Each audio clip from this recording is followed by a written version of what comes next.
Fasting is not always fun or easy to do, so I'm going to give you 4 more advanced tips on how to get through it.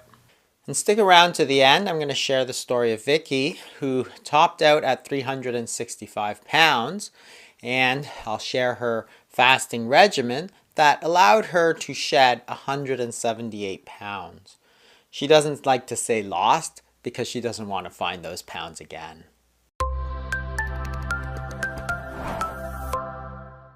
In my previous video, I covered some basic tips for fasting.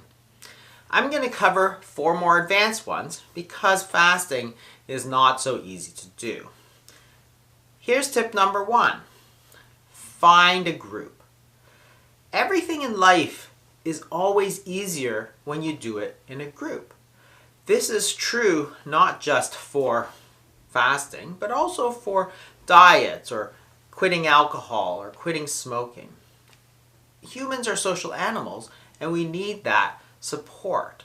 So find the people that are going to support you. That is, people you can talk to about how you're having difficulties, people who are going to give you tips, and there's lots of ways to do this. So you can go online. It's easier than ever to go onto various social media platforms and find people who are going to be supportive of intermittent fasting. There's always going to be a lot of dissenting opinion, so if you're not sure if people are going to support you, you might want to keep it quiet because some people will discourage you from fasting because they simply don't understand. Even though it's been used for thousands of years, not everybody is going to be supportive because there's a lot of conflicting opinion out there. Finding that supportive group is sometimes the difference in succeeding and failing. Tip number 2, give your body some time to adjust. Remember that when you're fasting, what you're trying to do is get your body to use some of the stores of energy that it's carrying. So, if you have a lot of body fat and you haven't fasted much, your body really doesn't know how to metabolize that fat. It's mostly used to using the food that you're eating. So it can take up to a few weeks to even a few months to get used to the process of not eating so frequently. Your body can use really 2 different types of fuel. Just like a hybrid car, you can use electricity or you can use gas. Your body is much the same. So it can use glucose and it can use fat. If you're eating a typical diet, which is relatively high in carbohydrates, and you're eating all the time, which is sort of the standard way that people eat today, then you're mostly using carbohydrates. However, when you're fasting, once you've gone through those carbohydrates, you need to use body fat, which in scientific terms is called triglycerides. As you get used to using the triglycerides, then your body becomes more efficient at using it, and it feels more natural. So while you're switching over, getting your body used to using fat as a fuel, you might notice that you have less energy, for example. So it does take some time to adjust. An easy way to transition is to first go to a low carbohydrate diet, or a very low one, such as a ketogenic diet. You're eating a lot of dietary fat, and the way that the body metabolizes dietary fat versus body fat is the exact same. So it's an easy transition to go from a low carbohydrate diet and intermittent fasting compared to a relatively high carbohydrate one.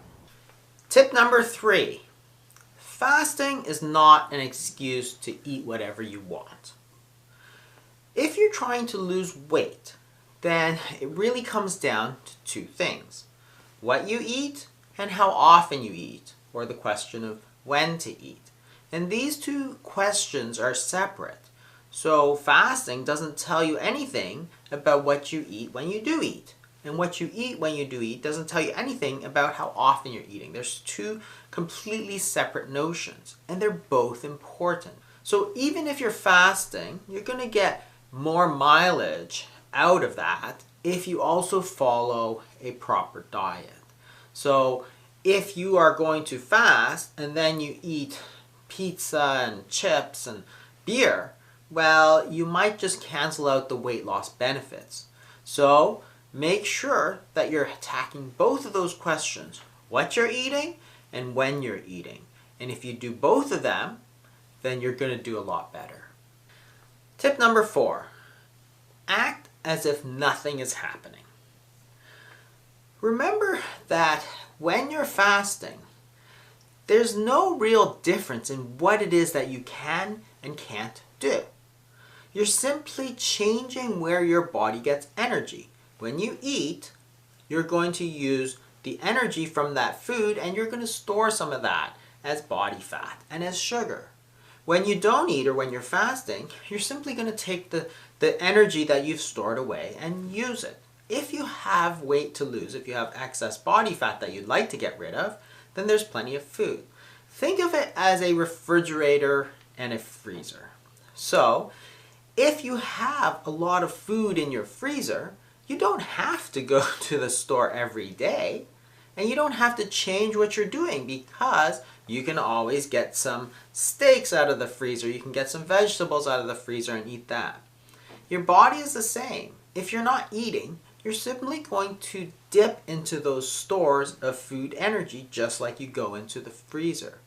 That's simply food that you've stored away. So there's no difference. You don't need to change what you're doing. Some people think, oh, can I exercise? Of course. If you can exercise when you're eating, you can exercise when you're fasting. Your body is going to figure out where it's going to get its energy from. Is it the food or is it your body fat? If you're exercising in a fasted state, you're going to take that energy from your body fat. And that's great. And the same goes for any of your other daily activities. So whether you have a big meeting or whether you have to be awake for school or anything else that you're doing, whether it's physical, whether it's mental, like you have to concentrate, you're going to be able to do the same. When you start eating again, the same thing goes. Don't focus on eating a huge meal after you fasted. So for example, if you have done a 24-hour fast, you ate dinner, you did 24 hours of fasting, you ate dinner the next day, you don't have to force yourself to eat more. Eat as normally as possible. Think about your body eating the calories that it needs from your body fat during breakfast and lunch. Instead of eating food, you're eating your body fat. So therefore, during dinner, you don't need to eat more because that's where you've taken those calories out, and that's the only way you're going to lose that fat. So act as if nothing has changed. So let me tell you about Vicky. She had topped out at 365 pounds, and luckily she found a video testimonial on YouTube and thought about doing some fasting. She found some videos that I had made and started off with a 16-8 protocol and then moved to 24 and 1 meal a day. And that seemed to work for her. The biggest issue, however, has been emotional eating, and that's where she's really kept to fasting as a way of keeping herself in control. She says, don't bite off more than you can chew.